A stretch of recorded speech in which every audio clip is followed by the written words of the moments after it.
Boa noite para a nossa aula do Clube de Mães.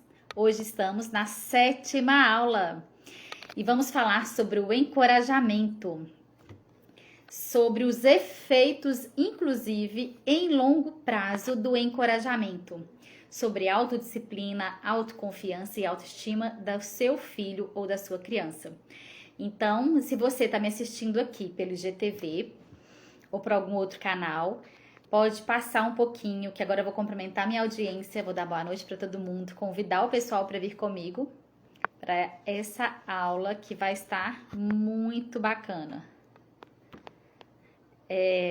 Essa diferença do encorajamento e do elogio é uma diferença bem tênue, né? Assim, bem limiar, não é uma diferença muito fácil da gente entender e ela traz muitas dúvidas para quem começa a praticar a disciplina positiva. Deixa eu tirar minha gatinha daqui.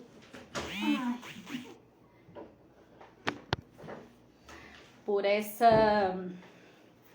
Justamente por essa diferença tão pequenininha. Ei, Flávia, Lisandra. Lisandra, convida as meninas do grupo para mim, por favor. Eu acho que eu esqueci de colocar lá que hoje era aula. Acho não, tenho certeza. Hoje meu dia tá um looping de coisas assim que eu não consegui me organizar. Estou desorganizada hoje.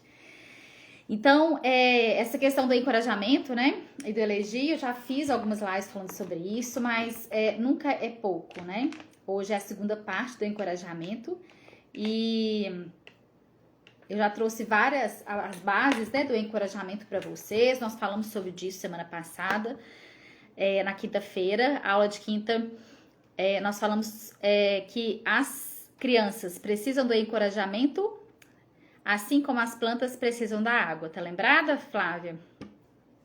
E que encorajar é oferecer oportunidade para que essas crianças possam desenvolver habilidades.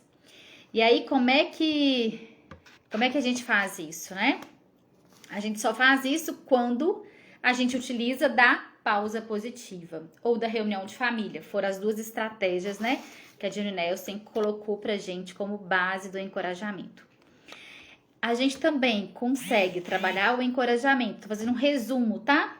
Da última aula pra gente se localizar. Nós conseguimos fazer, né, o encorajamento quando a gente consegue o respeito mútuo, né? Respeitar a criança e nos respeitar, olhar pra gente. Através da nossa responsabilidade social, né? Qual que é a nossa responsabilidade diante dessa criança, socialmente falando.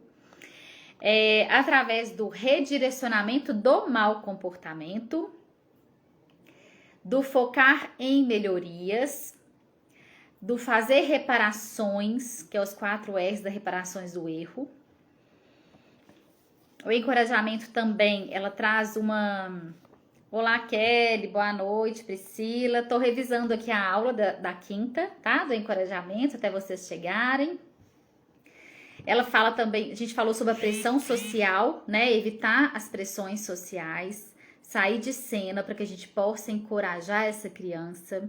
Caso contrário, a gente não consegue nem se acalmar e nem acalmar a criança e tomar uma decisão sóbria, né? E sobre o tempo especial, né? A importância do tempo especial para abastecer o tanque de amor dessa criança. Quando a gente dedica tempo especial para a criança, a gente está abastecendo o tanque dela.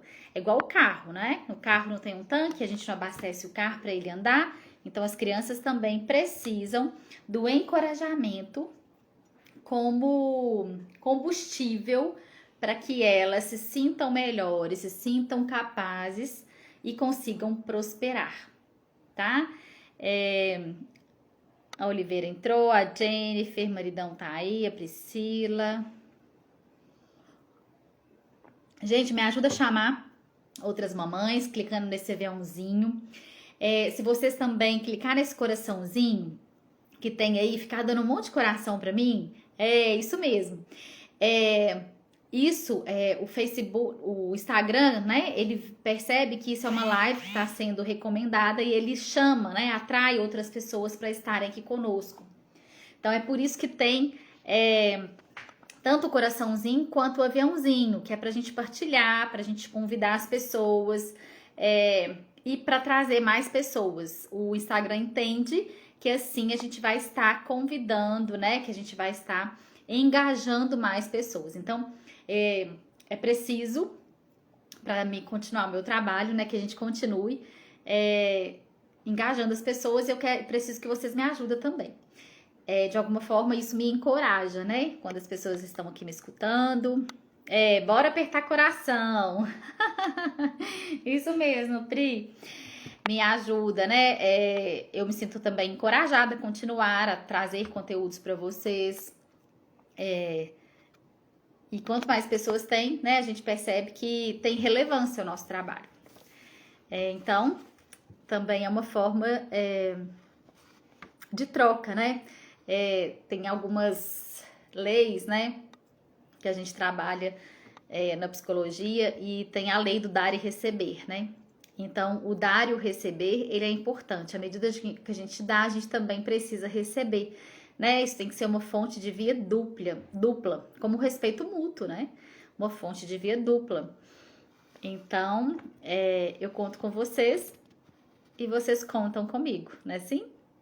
E o aviãozinho também. O aviãozinho, Pri, quando você aperta nele, ele vai pro seu direct. Aí ele convida pessoas do seu direct, do seu Instagram.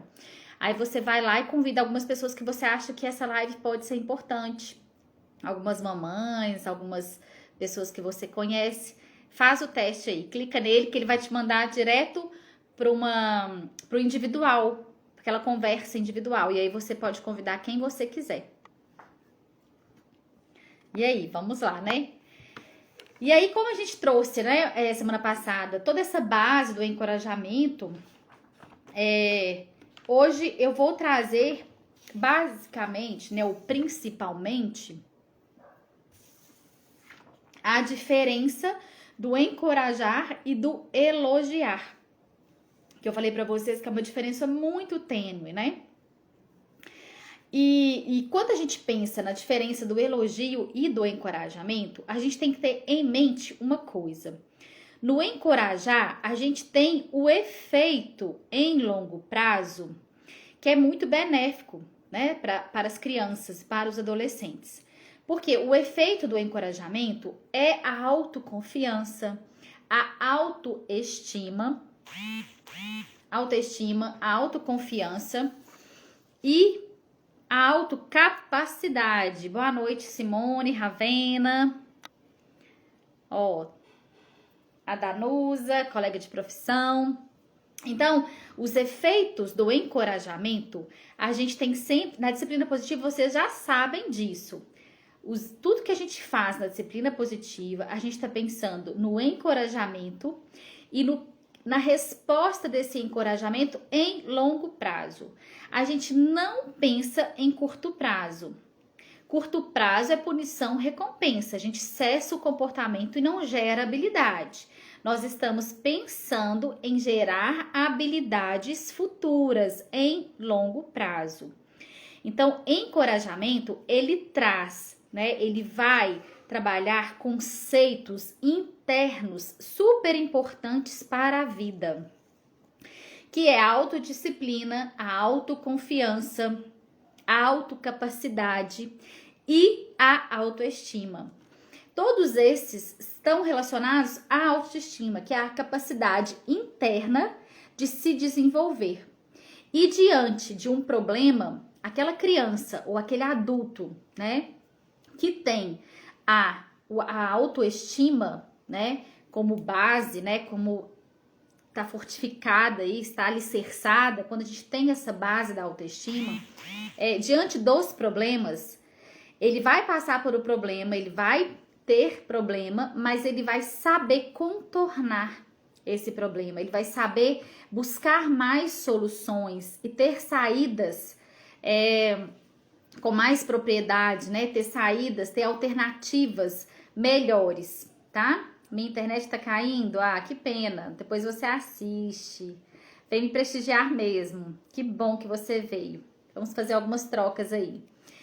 Então, quando a gente desenvolve esse senso de autocapacidade, né, na criança, diante de problemas, ela vai responder com autocapacidade. Não quer dizer que ela não vai se entristecer, que ela não vai se frustrar, vai. Mas passou esse período, né, do sentimento, esse momento de absorver o sentimento, ela vai conseguir, ela vai ter a capacidade e a busca, né, interna para poder ir atrás de coisas que ela acredita que pode. É aquela criança que vai acreditar nela mesmo, sabe? Então, é esses os efeitos em longo prazo do encorajamento. Ei, Dani, Cícera, Cris, coisa boa vocês por aqui. Quando a gente pensa no elogio, o que a gente está pensando? O elogio, né, foi algo que até hoje é muito utilizado.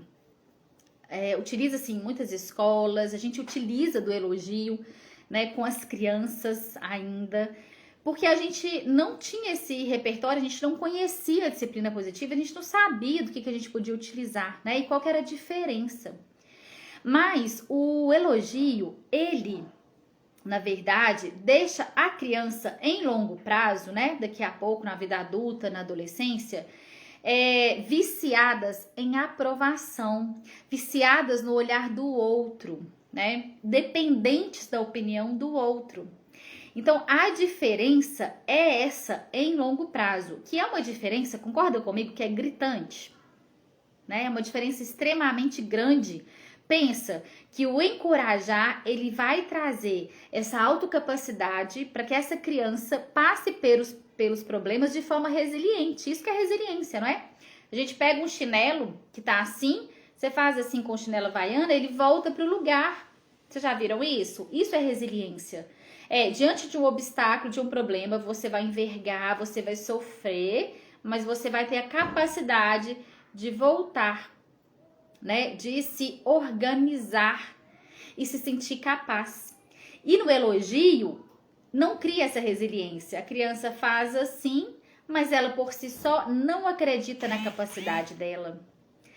E quantos adultos a gente vê que tá assim, com baixa autoestima, com dificuldades, né, grandes, porque não tem essa capacidade de, se reerguer e voltar para esse lugar, para esse movimento que traz paz, que traz saúde mental. E principalmente agora, né, gente? Nessa pandemia, assim, quantas pessoas eu tô atendendo, né, com problemas, crianças, mães surtando, né? A gente tá surtando porque é muita coisa, muita morte, muita coisa acontecendo. Então, é isso, né, que a gente tem que pensar. A diferença do elogiar e do encorajar. Porque em longo prazo, ele tem uma diferença gritante. Em curto prazo, gente, cá pra nós. Se você me elogiar ou se você me encorajar, depois eu vou trazer algumas diferenças aqui pra vocês, tipo de frases. Eu vou me sentir bem nas duas, tanto em uma quanto em outra, porque ser elogiado é gostoso, ser encorajado também é gostoso, entende? Então, em curto prazo, às vezes a gente não percebe essa diferença, mas essa diferença vai estar em longo prazo. Por quê? Porque o encorajar é na capacidade da criança, né? Ou daquele adulto, naquilo que ele é capaz de fazer. E o elogiar, quando eu elogio sobre o meu olhar, sobre aquilo que eu vejo sobre o outro e não sobre aquilo que o outro é. Entende? Então, é por isso que um cria o senso de capacidade interna e o outro, o senso de capacidade, ele passa a ser no externo, né? Eu acho que eu sou assim. Melhor era que eu estou tentando mudar. Na infância eu era muito elogiada. Pode, Priscila. Sim, nós todos fomos muito elogiados, né? Ou elogiados ou desencorajados. Entende? Tanto desencorajamento, né? Que é focar nos pontos negativos, porque a nossa educação, né, e muitas educações até hoje, elas são pautadas nos pontos negativos da criança e no desencorajamento, nos pontos negativos, que é o desencorajamento, e no elogio, que todos dois são formas de desencorajar uma criança. Porque quando você elogia, você está automaticamente levando essa criança para o mundo externo, ao invés de trazer ela para o mundo interno, sabe? Nós possuímos também um pouco dessa dificuldade porque a gente tem esse hábito, né, de elogiar. Meus trabalhos de escola, minha mãe fazia. Minha mãe fazia pra mim. Ai, tô boba. Mãe permissiva. E aí o que acontece? A gente vai virando adulto, né? Que quer ser bajulado, que quer ser reconhecido o tempo inteiro, que se alguém não nos reconhecer, não nos elogiar, a gente não rende. Se você tá no trabalho e o chefe não te elogia, não reconhece o seu trabalho, você se perde, você acha que é uma péssima, né? Se alguém não elogia você como mãe, você acha que é péssima mãe. Na relação, se o marido também não te elogia, não fala que você é a melhor mulher do mundo, você desacredita, porque a gente fica viciado nesse olhar do outro, sabe? E no encorajamento, não. Se você é elogiado, se você não é elogiado, você confia naquilo e pronto. Você não fica dependente da opinião do outro, sabe? Eu fiquei pensando nisso hoje, sabe? A minha irmã me ligou e aí ela falou assim, eu preciso de tirar uma... ela falou, eu preciso de... Como que foi que ela falou? Eu preciso tirar uma dúvida com você. Eu falei, então tá. E me ligou falando de algumas coisas do trabalho dela, dos interesses dela. E aí eu fiquei pensando, porque eu ia fazer essa aula hoje, eu falei, gente, eu nunca ligaria pra alguém, nem que seja minha irmã, pra perguntar sobre isso, assim, que decisão tomar diante de alguma coisa. A não ser que seja uma coisa, assim, que eu esteja muito mal. Por quê? Porque, assim, eu tenho essa autocapacidade comigo muito grande, sabe? Assim, de quando eu decido, de quando aquilo é importante pra mim, a opinião do outro não vale. E aí, eu fiquei pensando nisso nela, sabe? Assim, como que talvez ela tenha esse vício, né, na opinião do outro, porque ela me pediu uma opinião tão íntima. E aí eu falei pra ela, olha, você já me ligou pedindo uma opinião e você já se deu a resposta. A resposta tá na sua pergunta, na sua fala pra mim. E eu devolvi pra ela a própria fala dela. Eu falei, olha, você já está decidida. É esse o seu caminho. Não é eu que estou te falando isso, eu estou só ponderando o que você me trouxe. Sabe? E aí ela falou, eu já liguei pra você, já liguei pro fulano, já liguei pro ciclano. Falei, pois é, então confie mais em você, no que você quer. E pare de ligar pras pessoas, né? Pare de pedir opiniões. E aí eu fiquei pensando nisso, né? Como que a falta, né, do encorajamento ou desencorajamento ou o elogio, ele nos vicia desse olhar do outro, da opinião do outro, de desacreditar em nós mesmos, sabe? E como que a gente vai educando as crianças nessa crença, né? De não conseguir, né? Nessa crença de incapacidade, sabe? Sempre peço opinião para o outro, para tudo. Pois é. Então, a gente parar de pedir opinião e olhar para as nossas decisões, sabe? Não existe certo e errado. Existe consequência. Existe consequência dos nossos atos. Mas isso sempre existiu e vai existir, né? Não existe certo e errado. Existem as consequências e é importante que a gente se arrisque e que nós mesmos possamos colher as consequências, né, das nossas atitudes. O que aconteceu aqui em casa? O Augusto joga um joguinho, nos finais de semana ele joga esse jogo no telefone. E aí, gente, ele teve um momento no jogo que ele ficou com raiva. E ele já estava bem avançado nesse jogo, sabe? E aí teve um momento que ele ficou com raiva e ele deletou o jogo. Ele deletou o jogo do telefone. E aí ele veio perto de mim e falou, mamãe, deletei o joguinho tal porque eu tô furioso com esse jogo eu nunca consigo ganhar e eu deletei. Aí eu falei, filho, você deletou, mas aí você perde tudo. né? Tudo que você já conseguiu avançar. Você pensou nisso? Falou, não, já fiz isso outras vezes. E depois que eu baixei de novo, eu voltei para o lugar que eu estava. Eu falei, então que bom que você já fez isso e deu certo. Mas quando a gente elimina um joguinho, descarta, costuma acontecer isso. Falei, mas também não queria jogar mais esse jogo, não. Falei, que bom mesmo. Eu acho que esse jogo não deve ser da sua idade, por isso que você não tá conseguindo passar, né? Ele falou, realmente não é da minha idade, não. Aí, gente, no outro dia, isso no sábado, beleza. Passou a raiva, ele ficou tranquilo, ele colocou o joguinho de novo no domingo. Na hora que ele colocou o joguinho, o que aconteceu? Ele não voltou para a fase que ele estava, ele voltou para a fase inicial, sabe? E aí ele chorou, ele se entristeceu, ele ficou furioso, ele ficou bravo. E aí, por que eu tô trazendo essa história para vocês? Porque não existe certo e errado, existe consequência das nossas atitudes. E aí ele falou, ele pediu ajuda para mim, pediu ajuda pro pai. Só que a gente não ia salvar ele, entende? Ele falou, mas sempre deu certo, mamãe. Eu falei, pois é, mas dessa vez não deu. Não deu certo e tá tudo bem não dar certo. Quais são as soluções que você tem agora? Baixar o jogo, começar do zero, não jogar esse jogo mais, jogar outro. Aí ele também trouxe uma outra solução que era pedir o primo para ajudar ele a recuperar. Falei, boa solução, tenta mesmo, liga pro seu primo, pede ele ajuda, entende? E o que eu fiz? Ele chorou muito, ficou muito bravo, chorou, gente, como se tivesse morrido alguém. Super entendi.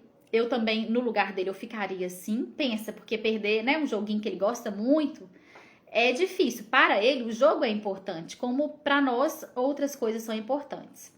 Então, acolhi, abracei, falei o tanto que eu sabia que ele estava sofrendo com aquilo, mas que de alguma forma era uma consequência daquela atitude, daquela ação que ele havia tomado. E que não tinha nada mais o que ser feito, né? Ele poderia mesmo chorar, eu também choraria, eu estava ali para acolher, e que agora, a partir de agora, ele teria que pensar em possíveis soluções para voltar, né, a jogar, ou se ele não quisesse jogar o jogo. Então é isso, sabe? A gente vai sofrer com as consequências? Vamos, né? Vamos sofrer, mas não existe certo e errado. E ele tomou uma atitude ali impensada, na raiva. E aí ainda, né, porque quando a gente fala de encorajamento, a gente tá falando disso. Além do tempo, né, que a gente usa para treinar, a gente tá falando de utilizar aquele momento para ensinar alguma coisa, né? Então, eu utilizei dessa falha, né, ou desse erro, né? Porque aí, no encorajamento, a gente traz o erro como possibilidade de aprender.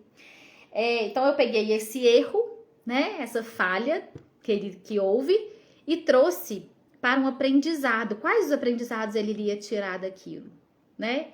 Então, além das soluções que ele pensou em buscar, quais foram os aprendizados que ele tirou? É que quando a gente está com raiva, a gente tem que conter algumas atitudes. E a gente conversou muito sobre isso. Porque na hora da raiva, se a gente não faz essa pausa positiva, que eu falei na quinta-feira, a gente vai tomar atitudes impensadas, a gente vai magoar o outro, a gente vai estragar algum objeto, a gente vai se arrepender, né, das nossas atitudes, e foi o que aconteceu com ele. Então, eu peguei esse gancho e utilizei do erro como oportunidade para aprender.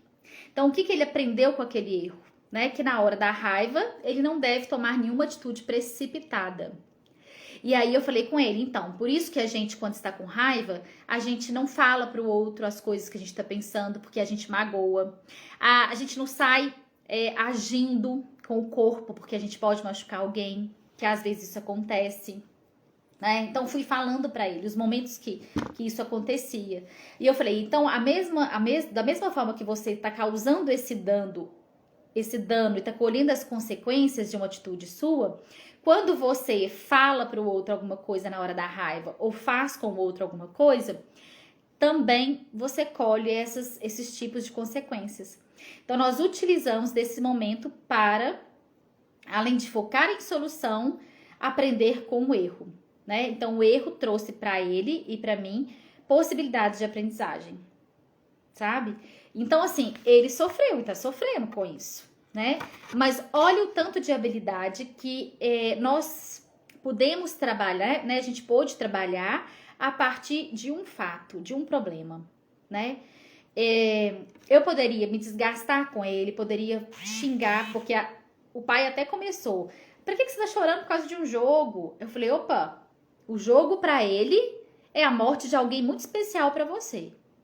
Pro pai entender. Porque o jogo pra criança, um jogo que ela tá julgando, tem o mesmo fundamento, a mesma dor, né, da morte de alguém muito especial. Porque é aquele recurso que ela tem, é a forma com que ela vai lidar com o luto, é os primeiros lutos dela. Então, a intensidade a gente não pode medir, mas a gente pode ter a noção dentro da capacidade que essa criança tem, dentro da idade que ela tem. Então, eu nivelei bem alto para ele perceber que aquela dor era real, que aquela dor poderia sim estar sendo sentida e ela tinha que ser validada. Ela tinha que ser acolhida. Então, olha só quantas habilidades, né, a gente pôde aprender com isso. Então, assim, diante da dor do seu filho, né, utilize do encorajamento, utilize do erro como oportunidade para vocês aprender. Utilize desse momento para buscar soluções. E você vai estar ensinando muitas habilidades de encorajamento para essa criança. E aí, quando a gente pensa também em encorajar, é importante a gente se perguntar, tá fazendo sentido? Vocês estão me acompanhando? Grazi entrou, Felipe, Joelma, boa noite. Como é que tá aí, gente? A Priscila, psicóloga, tá aí. A Patrícia, a Denise, a Janas. E aí, me conta aí, tá tudo bem? Tá tudo ok? Tá dando pra acompanhar? Tá fazendo sentido? Faz um joinha, coloca um sim, para me poder continuar. Então, a diferença, né, básica é essa. Eu vou aprofundar mais nisso, tá? Daqui a pouco. Quando a gente pensa em encorajar, a gente tem que pensar em 3 coisas super importantes. Primeiro, respeito mútuo, que eu falei com vocês na quinta e vou reforçar agora. Segundo, nos interessar pelo ponto de vista da criança. Quando eu acredito naquele sentimento do meu filho em relação à dor por ele ter desinstalado o jogo e ter perdido tudo, eu estou interessando pelo ponto de vista dele, né? Eu estou acolhendo, eu estou escutando, eu estou sendo empático a partir do ponto de vista dessa criança, né?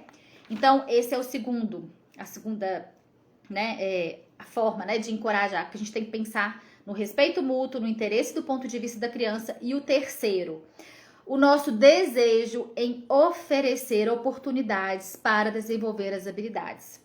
Percebe que nesse exemplo que eu trouxe para vocês do jogo, eu fiz essas 3 coisas. O respeito mútuo, porque eu respeitei o momento dele, ele me respeitou, ele não foi em nenhum momento sem educação comigo, brigou comigo, nada disso, né? Ele foi respeitoso, ele simplesmente me contou o que aconteceu, o que ele estava sentindo, a decepção dele, chorou, gritou, me abraçou, me beijou, sabe? Acolhi ele. Então eu respeitei e ele também me respeitou. Eu interessei pelo que ele estava sofrendo, pelo que estava me contando, pelo o sentimento dele, pela consequência que ele estava colhendo, né? Pela dor que ele estava vivendo, né? Eu interessei, eu quis saber mais sobre isso, alinhei com ele alguns pontos, né? Aprendemos com o erro, buscamos soluções, tá vendo? Então, e o terceiro, eu ofereci oportunidade para desenvolver habilidades. Porque quando eu me abro para o ponto de vista através do respeito mútuo, eu estou oferecendo já essas habilidades, né? Habilidade de busca de solução, de ver o erro como oportunidade de aprendizado, de colher as consequências e validar o sentimento, né? Então, olha a quantidade de habilidades que ele aprendeu. Quando a gente fala assim, ponto de vista da criança, a gente tem que levar 2 coisas em consideração, tá? A primeira, a gente tem que pensar na nossa infância, relembrar a nossa infância, revisitar a nossa infância. Porque quando a gente revisita a nossa infância, a gente vai lembrar como que os nossos pais nos tratavam diante de alguma situação e qual que era o nosso sentimento. Então, primeiro ponto, tá? E segundo, quando os nossos pais, né, faziam algo por nós ou nos puniam, nós nos sentíamos encorajados, a gente se sentia bem, né? Ou não? Não sentia bem. Ou aquilo ali era momentâneo e depois passava. Porque o que acontece é que pra gente revisitar o ponto de vista da criança, a gente tem que ter empatia, a gente tem que se colocar no lugar dessa criança, entender sobre a ótica dessa criança, que é o que eu falei pra vocês aqui. Como que o meu marido entendeu, como que eu entendi e a ótica que eu trouxe para ele entender o ponto de vista de uma criança de 7 anos, né? Porque se a gente apela para o desencorajamento, para ameaça, para punição, para desvalorização daquele sentimento, a gente está gerando culpa, a gente está gerando vergonha, a gente está gerando dor, a gente está gerando desvalorização, está gerando revolta para essa criança. E quando eu entendo essa dor da criança, eu valido esse sentimento e olho através da ótica da criança, eu estou fazendo com que essa criança se sinta compreendida, apreciada e especial. Você não tem lembrança da sua infância? Tem sim.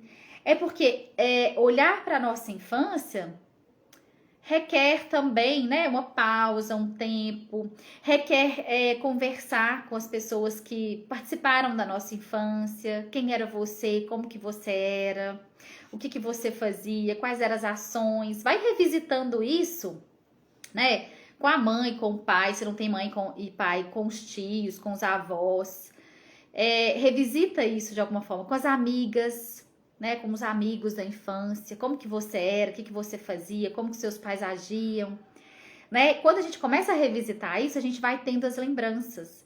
Porque poucas vezes a gente revisita isso, né? E principalmente quando tem dor, a gente não quer revisitar. A gente não quer voltar nesses momentos, né? Então, revisite isso que eu tenho certeza que você vai lembrar. Eu tenho muitas lembranças, mas também, assim, muitos anos, né, de análise, de terapia, de estudos psicológicos, isso também faz com que a gente relembre.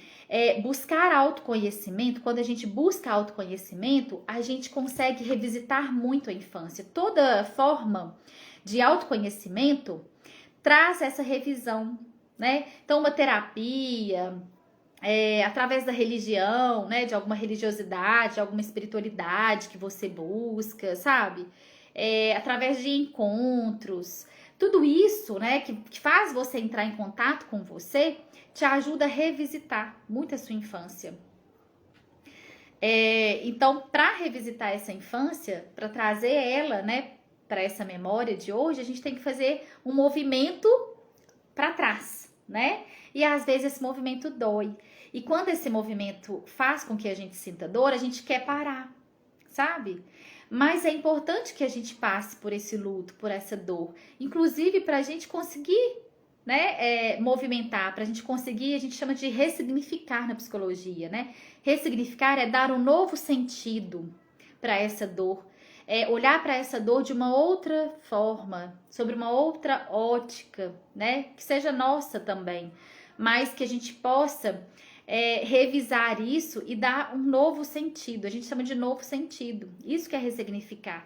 Quando a gente revive, quando a gente volta e sente essa dor, a gente tem possibilidade de vivê-la de novo e dar novos sentidos. E quando a gente dá novo sentido para o mesmo problema ou para a mesma situação que a gente viveu há anos atrás, isso, gente, é libertador, sabe? É uma delícia, assim, você tem a sensação, assim, de ufa, não era isso que eu pensava? Ufa, nossa, é outra coisa. Eu consegui, eu passei por isso, mas hoje eu sou outra pessoa, hoje eu consigo fazer diferente, sabe? Então a sensação é essa.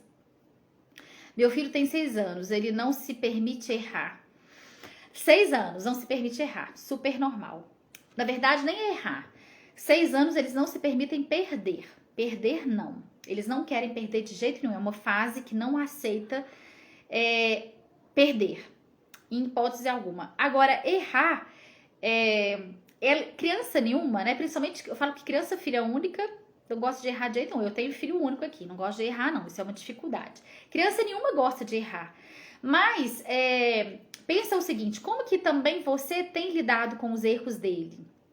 Diante do erro dele, você aponta o erro, você fala que tá errado, você fala que ele nunca faz certo, ou você acolhe esse erro e fala, olha, tá tudo bem errar, vamos fazer diferente, como que a gente vai poder solucionar isso aqui, como que a gente vai poder fazer, né, buscar alternativa. E foi bom você já ter entrado nisso, porque quando a gente fala do erro como oportunidade de aprendizado, e eu trago esse exemplo do Augusto, né, dos joguinhos que ele desinstalou e foi, né, ele aprendeu através do erro dele, do próprio erro, a gente tem que pensar nisso, assim. Teve uma vez que ele pegou o sal de cozinha e ele nunca tinha usado sal sozinho. E aí eu falei com ele, né, ele experimentou o sal, pôs na boquinha e ele colocou em algum alimento, não sei se era no tomate, alguma coisa. Eu falei, filho, é bem pouquinho, senão fica muito salgado, a gente não consegue comer.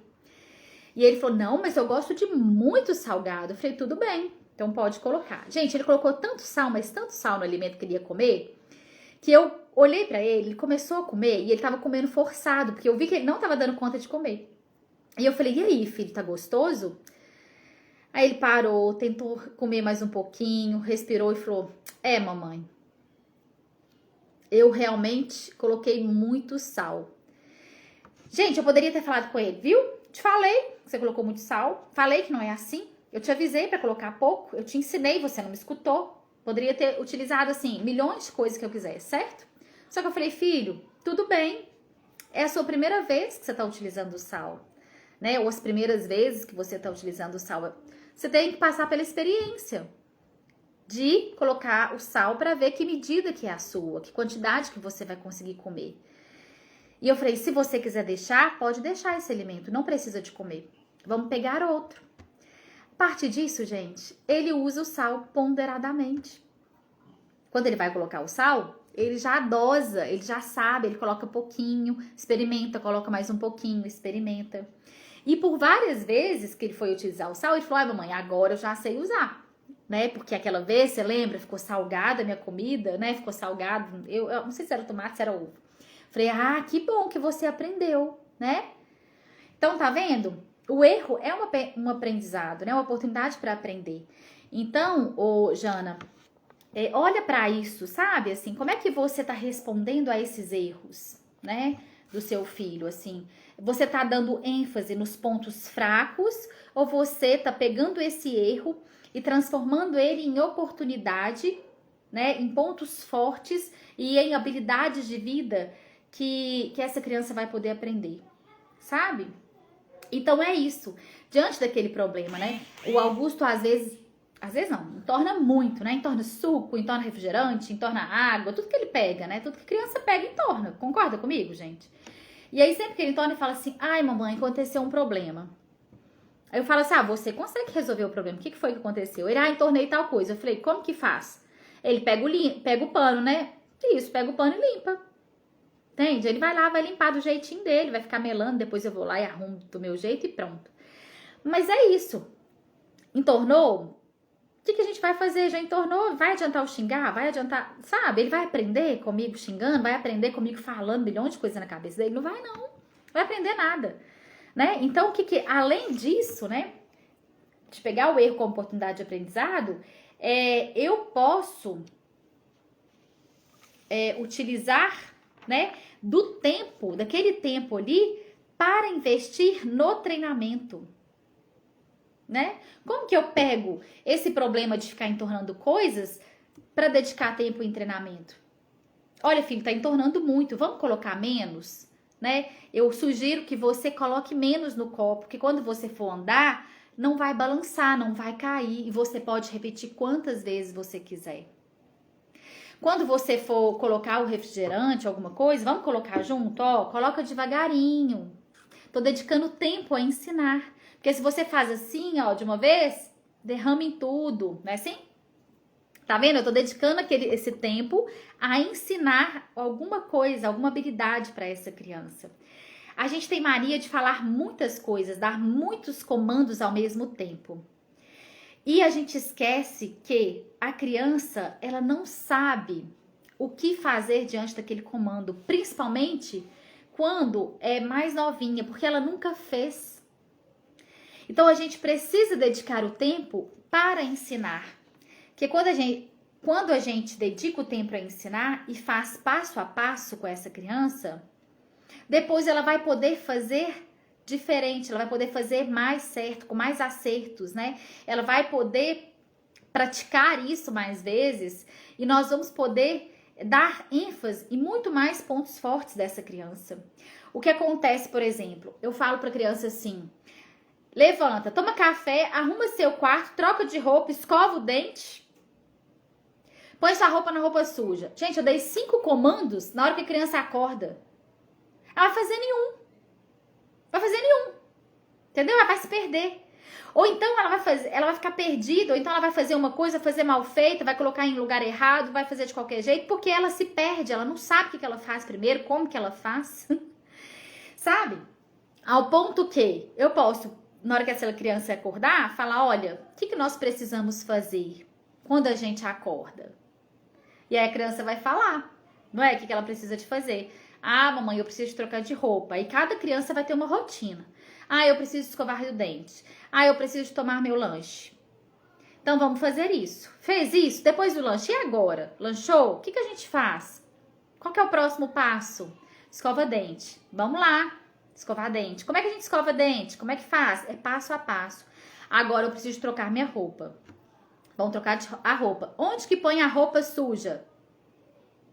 No cesto de roupa suja, não é? Vamos ensinar a criança onde está o cesto de roupa suja, onde coloca a roupa suja. E a roupa limpa, né? Onde que tá? Onde que a gente pega? Vamos lá pegar a roupa limpa, sabe? Faz passo a passo com essa criança, desde o início, desde sempre. Daí um tempo essa criança vai estar fazendo sozinha, né? Claro que um tempo bem grande.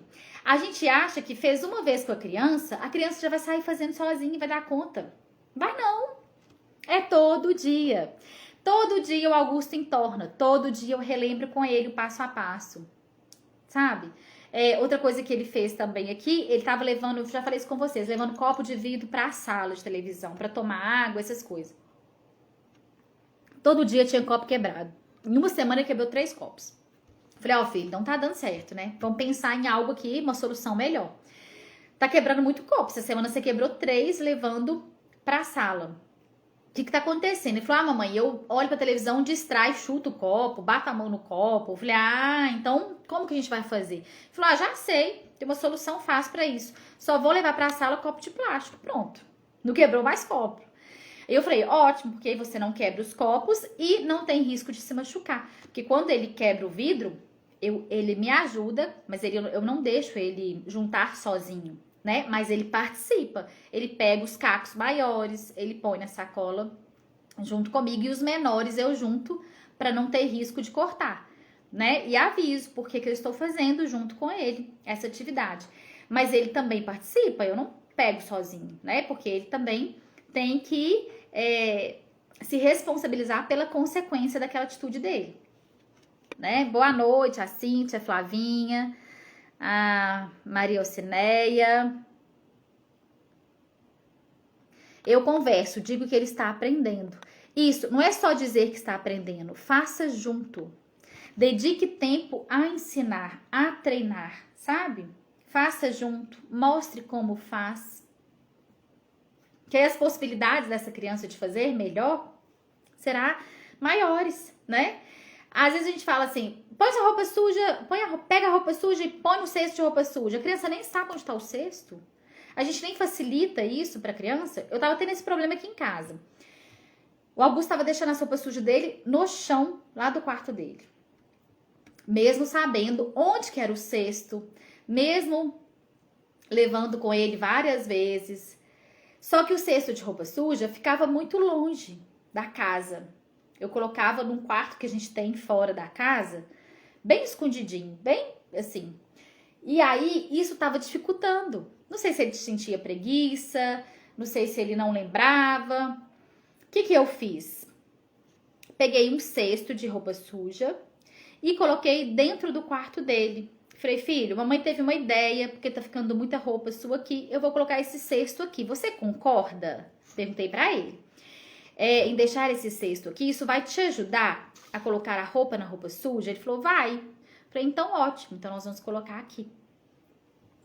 E aí, no outro dia, ele colocou a roupa, beleza. Passou 2 dias, tava cheio de roupa no chão. Eu poderia brigar, eu poderia xingar, eu poderia falar que eu facilitei a vida dele, poderia fazer um monte de coisa, concorda comigo?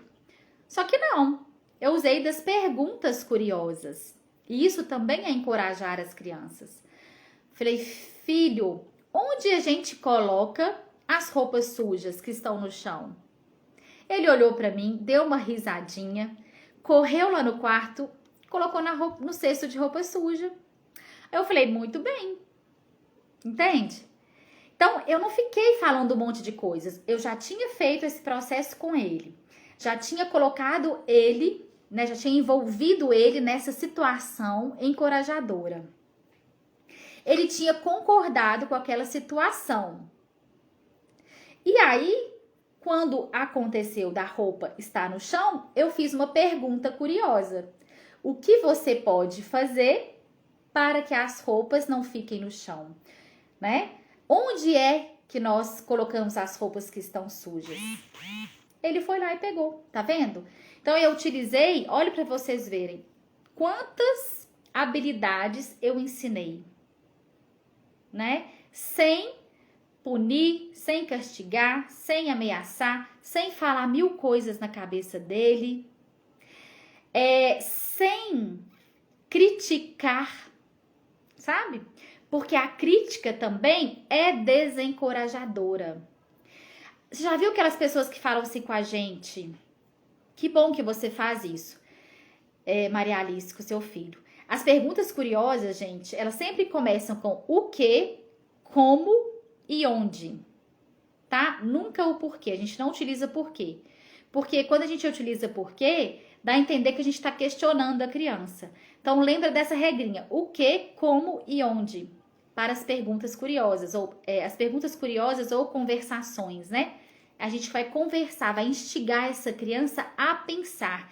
Isso é encorajador, isso traz essa capacidade de autoconfiança para a criança, tá? Tudo que eu tô trazendo para vocês aqui é sobre encorajamento. São as capacidades que a gente pode desenvolver com as crianças para que elas se sintam capazes. Então, a crítica, ela é desencorajadora, ela não faz com que a criança se sinta capaz. Por quê? Porque como que você vai conseguir agir melhor depois que alguém já falou alguma coisa para você se sentir mal, né? Porque é uma crítica. Tem gente que fala assim, mas é uma crítica construtiva. Gente, não existe crítica construtiva, não. Crítica é crítica. Você está criticando a partir do seu ponto de vista. Além de você estar trazendo aquele problema sobre o seu ponto de vista, sem olhar o ponto de vista da criança, ou sem olhar o ponto de vista daquele outro adulto, você quer que aquela criança ou aquele adulto se haja melhor ou se sinta melhor, colocando alguma coisa negativa, colocando algum ponto de vista seu e criticando. Então, isso, em momento algum, é encorajador, né? Ao invés de você criticar, né, fazer essas críticas construtivas, você pode perguntar, né? O que é que não tá dando certo? Como que é que você pode melhorar? Né? Como que eu posso te ajudar? O que você precisa fazer para você conseguir esse objetivo? O que você precisa fazer para isso sair melhor, para isso ficar melhor? Hoje o Augusto trouxe um desenho para mim da escola que ele fez, e aí eu falei assim, ele me mostrou o desenho que ele tinha feito da charada. Eu falei, legal o seu desenho, filho, mas o que você acha que pode melhorar nesse desenho? Ele falou, tá faltando colorir, né, mamãe? Eu falei, boa, tá faltando colorir. Boa ideia. Acho que se você colorir vai ficar melhor ainda. Entende? Eu não falei com ele, nossa, que lindo o seu desenho, que maravilha seu desenho. Eu trouxe pra ele uma dúvida, né? Perguntei pra ele o que ele poderia fazer para o desenho ficar melhor ainda. E aí ele mesmo voltou pra ele, pra capacidade dele interna e falou, eu posso fazer isso. Tá vendo? Eu poderia elogiar. Ficou lindo, seu desenho tá ótimo, tá maravilhoso, parabéns. Mas aí eu ia estar o quê? Criando a dependência do meu olhar, né? Da opinião do outro. Ao invés dele olhar para as capacidades que ele pode desenvolver e fazer. Porque eu sabia que ele era capaz de colorir, de fazer melhor aquele desenho. Então eu poderia, né? Agir dessas duas formas. Eu não ia estar criando habilidades de vida para ele, elogiando. Às vezes a gente elogia a criança também pra criança sair logo de perto, pra gente ter paz, né? Nossa, tá lindo, tá ótimo, é isso mesmo, beleza. Às vezes você nem olhou pro desenho, você já falou que tá ótimo, tá lindo. Você nem olhou pra criança direito, você já falou que tá excelente. Porque a gente quer despachar logo que é a criança, que é menino, né? Dá sossego. E aí a gente elogia pro menino sair logo de perto da gente, né? Assim? Isso acontece também. Por quê? Encorajar é trabalhoso. Encorajar é trabalhoso. A gente tem que pensar, a gente tem que indagar a criança, a gente tem que levar essa criança para um questionamento interno, para a capacidade interna dela, né? Então, é trabalhoso. Hoje aqui está uma loucura. Eu perdi. Mas depois você assiste, tá? E ainda tem um tempinho aqui pra gente terminar, né? Pra gente falar. E quando a gente também encoraja ao invés de criticar, a gente está utilizando, fazendo com que essa criança, né, ou esse adulto, olhe para as possibilidades, né, de autoavaliação, do valor que tem e da importância que tem quando a gente constrói metas, né, quando a gente tem objetivos, sabe? Então, por isso que a gente não utiliza de críticas construtivas, não. A gente faz essa busca ao contrário, para a criança voltar para ela e buscar nessa potência que ela tem, para que ela possa se autoavaliar, né? Para que ela sozinha possa olhar para os pontos fortes, para os pontos fracos, e olhar para os pontos fracos dela e querer fazer melhor. Como eu disse aqui para vocês no desenho, que eu poderia ter elogiado, mas eu decidi encorajar, né? Falei, ficou legal o seu desenho, mas, né, ficou legal, e o que você acha que pode fazer para melhorar? Ficou legal, mas, né, você pode fazer alguma coisa para melhorar. O que é que você pode fazer para melhorar esse desenho? E aí, ele foi lá na autoavaliação dele, né, interna, nos pontos fortes dele, e falou, eu posso colorir, né? Então, é fazer essa revisão interna, sabe? Que a criança faça essa revisão ao contrário. A gente não dá pronto para a criança, a gente traz uma indagação para a criança. Quando a gente pensar nessa diferença do elogio e do encorajamento, tem algumas perguntas que a gente deve se fazer.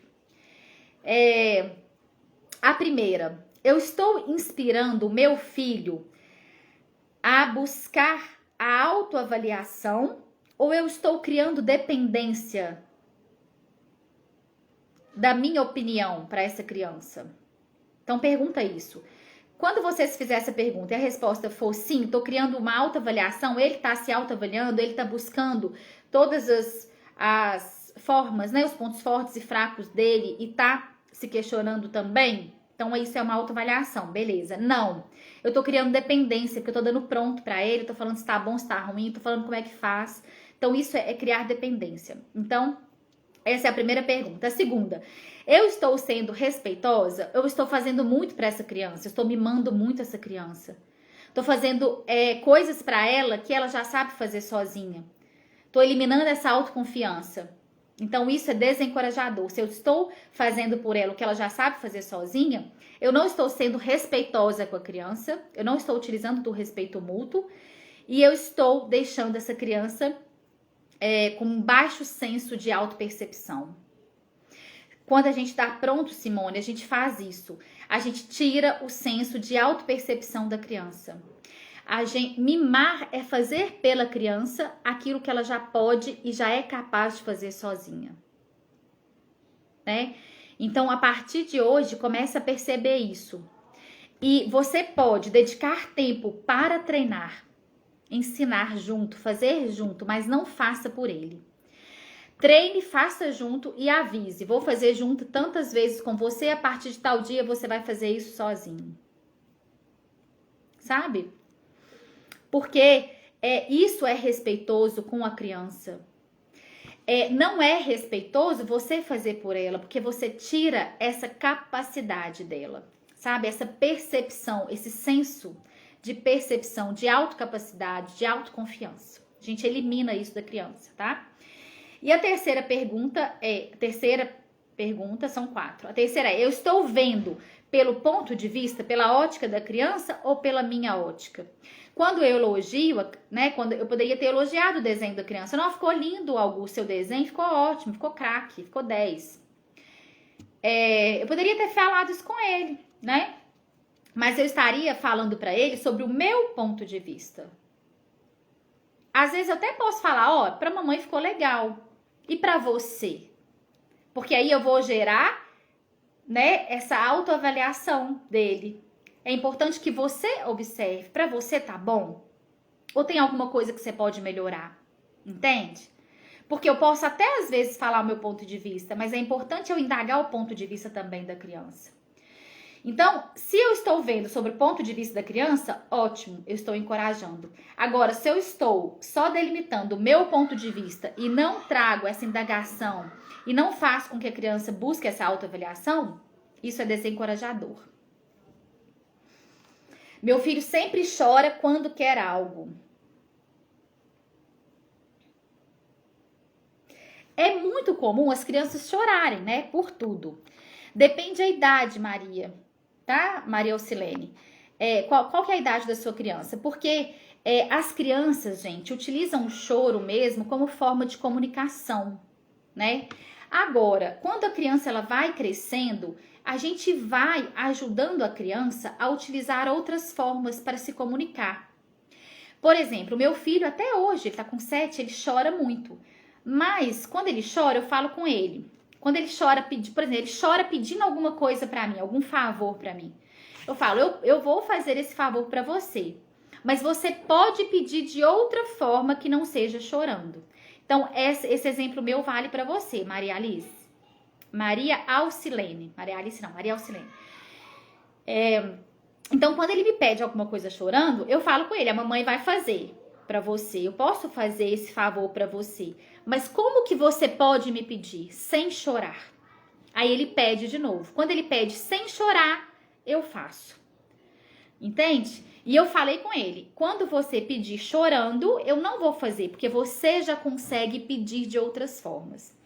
Aí ele para de chorar e me pede de outro jeito. Aí eu falo, viu? Não precisa chorar para fazer isso, não precisa chorar para isso. Então eu vou ensinando, dedicando tempo para ensinar. Que a gente não precisa chorar para tudo, né? Já viu aqueles adultos que choram por causa de tudo? Não é? Porque talvez não foi ensinado, não foi dada a oportunidade para esse adulto. Agir de outra forma. E a gente precisa, não quer dizer que o choro é ruim, tá? A gente pode chorar sim. Mas a gente tem que localizar esse choro. Por exemplo, precisa dele chorar para me fazer um pedido para alguma coisa, para que eu faça um favor para ele? Não. Eu posso até dizer para ele, olha, você consegue pedir de outra forma sem chorar. Como que você pode me pedir? Tá. Agora você tá chorando por qual motivo? Vamos tentar entender qual que é o motivo que você tá chorando? Vão buscar entender isso? Ou você quer chorar mesmo? Quer chorar aqui no colo da mamãe? Sabe? Eu posso te ajudar, né? Eu vou te ajudar. Você pode chorar, né? Por esse motivo não é necessário. Por qual motivo que é? Vamos entender. Vamos buscar essa ótica, né? Essa perspectiva. Meu filho também tem 6 e chora por quase tudo. É comum o comportamento do choro em todas as crianças. Só que elas vão levando esse choro adiante. Só que a gente precisa de ensinar repertório, dedicar tempo em treinamento para essa criança e com essa criança, para que ela busque outras soluções. Às vezes a criança está viciada em chorar Porque a gente não aguenta ver o choro dessa criança e faz pra ela. Quando ela chora, a gente vai lá e dá pronto. Quando ela chora, a gente vai lá e faz. Quando ela chora, a gente vai lá e antecipa. Então, a criança começa a ter esse comportamento do choro porque ela sabe que nós vamos ceder, porque ela sabe que nós vamos dedicar. Aqui em casa é assim, o Augusto machuca, o pai sai correndo igual louco. Então, se o machucado é desse tamanho ou se é desse, ele faz a mesma intensidade. Porque ele sabe que o pai vai correr para ver o que está acontecendo. Entende? Então, às vezes, a gente vicia a criança também nesse choro. Porque a gente não quer escutar o choro, porque às vezes o choro para nós é doído, porque o choro para nós é insuportável, porque eu quero calar esse menino. Então, eu vou lá e faço, eu vou lá e precipito, sabe? E aí eu vou viciando também essa criança nesse comportamento do choro. Então, acontece muito isso. Então, a gente precisa ensinar a fazer de outra forma, que não é chorar. Eu vou fazer, desde que você consiga me pedir de outra forma, desde que você consiga me dizer sem chorar. Como que você pode me dizer? Sabe? Se a criança falar, não sei, você fala, então você pode fazer assim. Quando você fizer assim, eu faço, eu te ajudo, eu contribuo, né? E parar de corresponder ao choro para calar, porque às vezes a gente quer calar o choro desse menino, né? Dessa criança, dessa menina. E aí, às vezes, a gente corresponde a alguns comportamentos. E o quarto eu faria esse comentário, ou esse elogio, ou eu falaria isso para um amigo, né? Quando a gente pensa nisso, assim, esse comentário que eu faço com meu filho, esse elogio que eu tô fazendo ao meu filho, eu faria com uma amiga? Se essa amiga me viesse mostrar um desenho, eu seria mentirosa, né? Eu seria falsa com essa amiga e falaria pra ela que o desenho tá bom, sendo que o desenho não tá bom? Sendo que uma pintura lá dela não tá boa? Entende? Eu faria esse elogio a uma amiga? Então, por que eu estou fazendo para o meu filho? Né? Então, essas perguntas são chave pra gente pensar no encorajamento. Tá? Se eu estou inspirando autoavaliação ou se eu estou criando dependência, se eu estou sendo respeitosa ou se eu estou mimando, se eu estou vendo o ponto de vista da criança ou só o meu, ou se eu faria esse comportamento a um amigo. Se eu faria esse comentário para um amigo. Faz um post de mimar. Mimar faço. Faça um post sim, Flávia. Até vou anotar aqui. Mimar. Tá parecendo aquele amar né? Tem uns papéis de carta que é da minha época que a gente tinha. Amar Aí tinha vários papéis de carta. Vocês são dessa época? Eu tenho alguns guardados ali. Tem alguma dúvida, gente, no que eu tô falando? Isso que você falou. Mimar é fazer pela criança. Vou até fazer o post desse jeito. O que ela é capaz de fazer sozinha.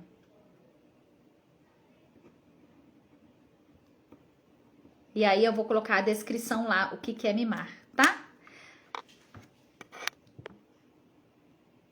A Clarice falou, eu sou, tenho também. Tem o quê? Você é o quê, Clarice? Então, gente, conseguiram perceber isso tudo a partir de que idade do encorajamento? A partir de 0 anos. Criança nasceu, pensa em trabalhar com encorajamento. Claro que com 0 anos, né? Quando a criança é muito pequenininha, que ela tá começando a engatinhar, que ela tá começando a andar, a gente fala muito, né? Legal, parabéns, muito bem. Você conseguiu. Isso não é elogiar, tá? Isso é encorajar também. Porque o encorajamento nas crianças menores, elas têm esse diferencial. Mas você vai falar com ela, muito bem, você conseguiu, você foi capaz, né? Porque às vezes nas crianças pequenas, a gente fala, não, você é linda, você é maravilhosa, você é princesa, você é um príncipe, né? Assim? A gente traz um monte de adjetivos, para elogiar, né, a criança quando é pequenininha. E aí, quando a gente pensa em encorajar, a gente vai encorajar, a gente pode falar, legal, parabéns, valeu, você foi craque, você foi fera, sabe? Você conseguiu, você foi capaz, você conseguiu fazer tal coisa. Tá vendo que a gente leva para a criança? Então, desde muito pequenininha, a gente tem que trabalhar o encorajamento, sempre, né? Encorajar, sempre, sempre, sempre. E a gente só consegue encorajar quando a gente dedica tempo em treinamento, quando a gente se faz essas perguntas que eu coloquei aqui para vocês, quando a gente tem um respeito mútuo, quando a gente interessa pelo ponto de vista da criança. Utilizar-se das rotinas também é uma forma de ajudar a encorajar. Olhar para os erros como oportunidade de aprendizagem. Trazer as perguntas curiosas, né? Envolver as crianças, né? Ao perguntar, para que elas criem esse senso de autocapacidade, de autoavaliação, né? Ao invés de trazer afirmações prontas, né? Onde a criança vai estar no lugar de passivo e não de ativo. Tenho feito muito esse encorajamento aqui em casa, sem saber disso. Com urinar e fazer as fezes no troninho. E tem que ter tempo, dedicação e rotina. Sim, Clarice, isso mesmo. Tem que ter tempo, dedicação e rotina. Quando a gente pensa em encorajar, outra coisa que me veio à mente aqui. Na disciplina positiva, a gente encoraja também com a rotina, tá?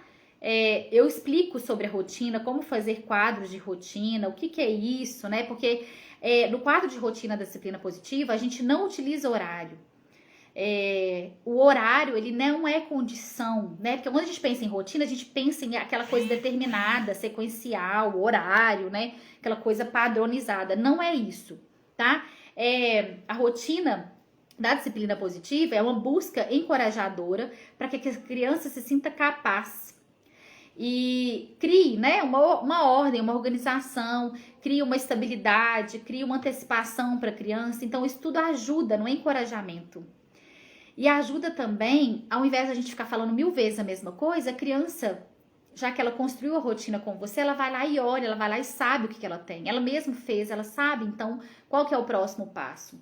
Então, isso é muito encorajador.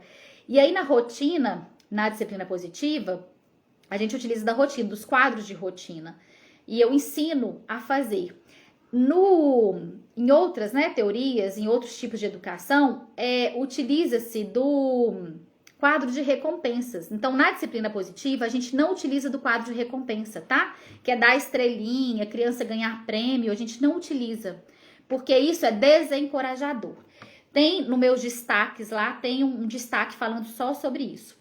E eu quero convidar todos que estão aqui, todas que estão aqui. Eu abri hoje as inscrições gratuitas para o curso online Desvendando a Personalidade do Meu Filho, tá? Então, quem quer saber mais sobre desenvolvimento infantil de 0 a 7, sobre temperamento, sobre personalidade, sobre as formas de amar da criança, sobre a ordem do nascimento, isso tudo nós vamos falar, tá? No curso gratuito. Vão ser 4 dias, de domingo a quarta, que eu vou disponibilizar para vocês um conteúdo. Teve algumas pessoas aqui que já participaram, sabe que é um conteúdo de valor que eu trago. Já tá lá, né, Flávia? Então, e aí a gente vai trabalhar muito todos esses conceitos da disciplina positiva e sobre a personalidade. Como que eu identifico a personalidade dessa criança? Como que eu posso ajudar essa criança a se desenvolver? Como que eu posso enxergar essa criança com as suas potencialidades para que ela seja uma criança cooperativa, resiliente, independente, através da personalidade, né? O que é uma personalidade? Por que crianças são diferentes? Como que eu consigo observar essa personalidade através da ordem do nascimento, através do desenvolvimento? Então, assim, se você ainda não se inscreveu, o link tá lá na bio, tá na minha bio, tá? Na bio é aquele link azul que fica lá na minha página do Instagram. Entra no meu Instagram, tem um linkzinho azul. Clica lá, faça a sua inscrição e entre para o grupo. Tem um grupo dos inscritos, tá? Para esse curso. Porque lá nesse grupo eu vou lembrar vocês do dia que vai ter. E além de lembrar, eu vou partilhar o material no grupo com vocês, tá?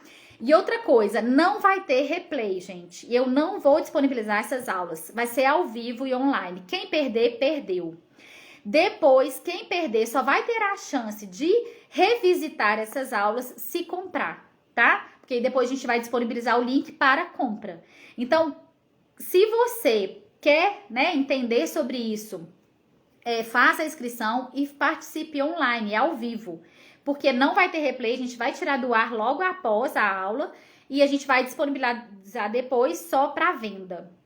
Então, assim, como é um conteúdo de muito valor, é um conteúdo muito bom que a gente está trazendo, não vai estar disponibilizado gratuitamente depois, só no dia online ao vivo, tá?